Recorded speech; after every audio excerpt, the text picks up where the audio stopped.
A warm welcome to all the viewers watching this video today. The topic of the video today is I'm going to discuss a literary device, and the name of the literary device is personification. So what is a personification? I'm going to explain it and why the writers and poets use personification, and along with it I am also going to share some examples of personification. Personification is a literary device you must have come across in the poems which is there in your syllabus. It is widely used by the poets, the authors and the writers because it helps to convey the writer's message more clearly and vividly. Personification is a figure of speech in which an idea or thing is given human attributes or human feelings or is spoken of as if it were human. Remember, in personification, human characteristics are attributed to non-human things. This allows writers to create life and motion within inanimate objects, animals, and even abstract ideas by assigning them recognizable human behaviors and emotions. What are inanimate objects? Inanimate objects are the non-living objects, the objects which do not have life.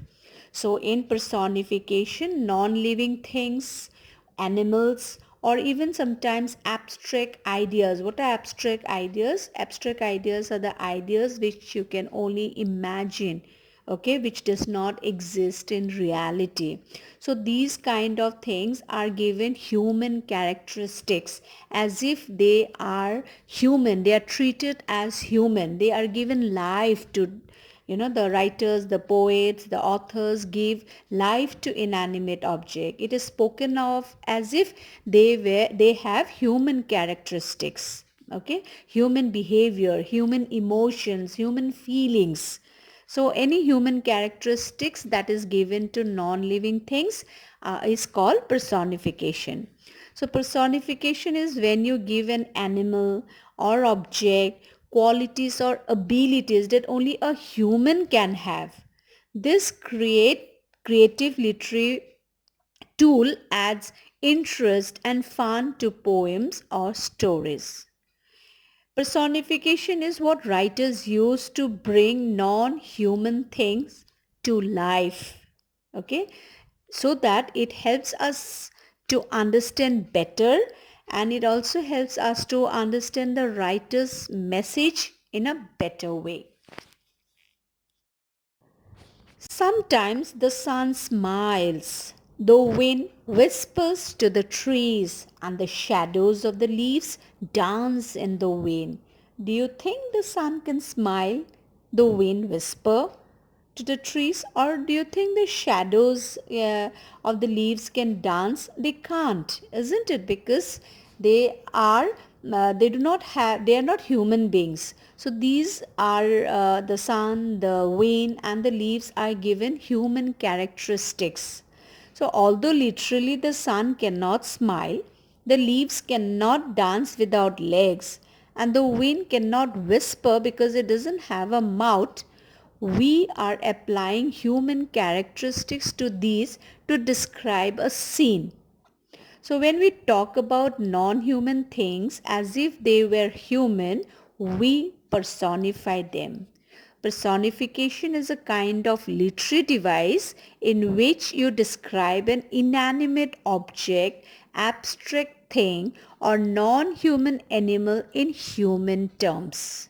Okay, so you have just noticed how human characteristic is given to the sun, the wind and the leaves, okay, as if they are human beings who can smile, who can whisper and even can dance, which they can't. The sun, the leaves and the wind can't do all this because they are not human beings, but they have been spoken and given human characteristics. So this is called personification.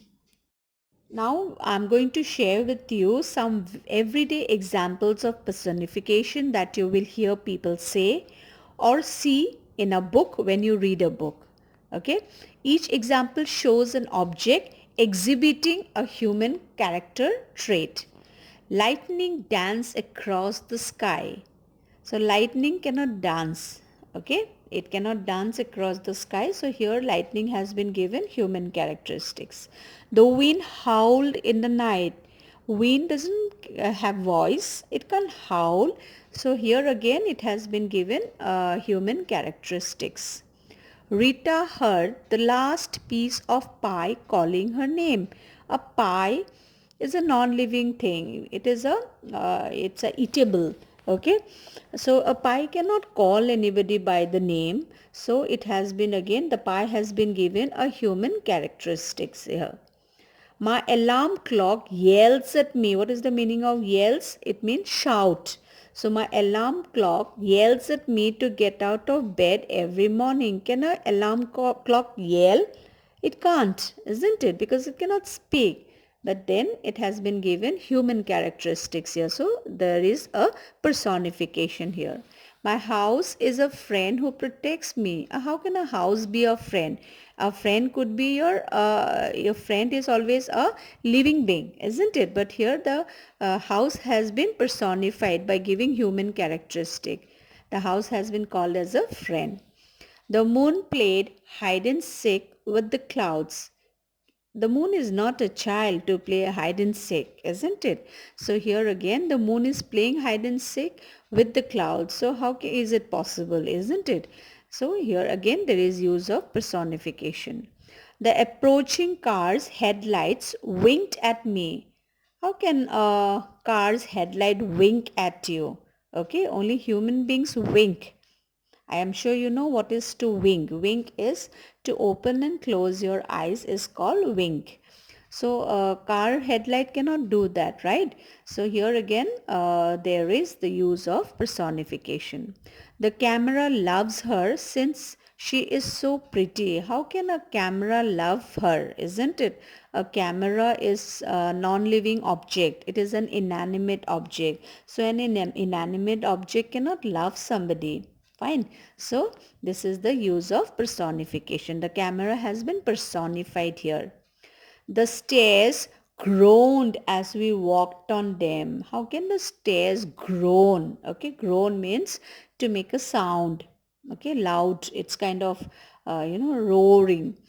So the stairs cannot groan. They don't have a voice, isn't it? They are not living beings. So there is again here use of personification. My flowers were begging for water. How can flowers beg? They can't speak, isn't it? Flowers can't speak. So here when flowers are begging for water, it means it has been given human characteristics. The moon smiled at the stars in the sky. We humans can smile, right? Moon cannot smile. So here again there is the use of personification. The moon has been personified. The moon has been given human characteristics. The moon has been said as smiling like human beings. The leaves waved in the wind.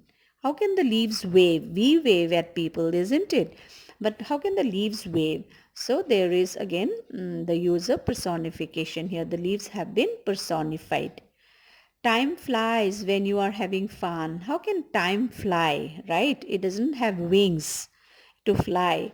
So it has been given human characteristics here. And so there is the use of personification.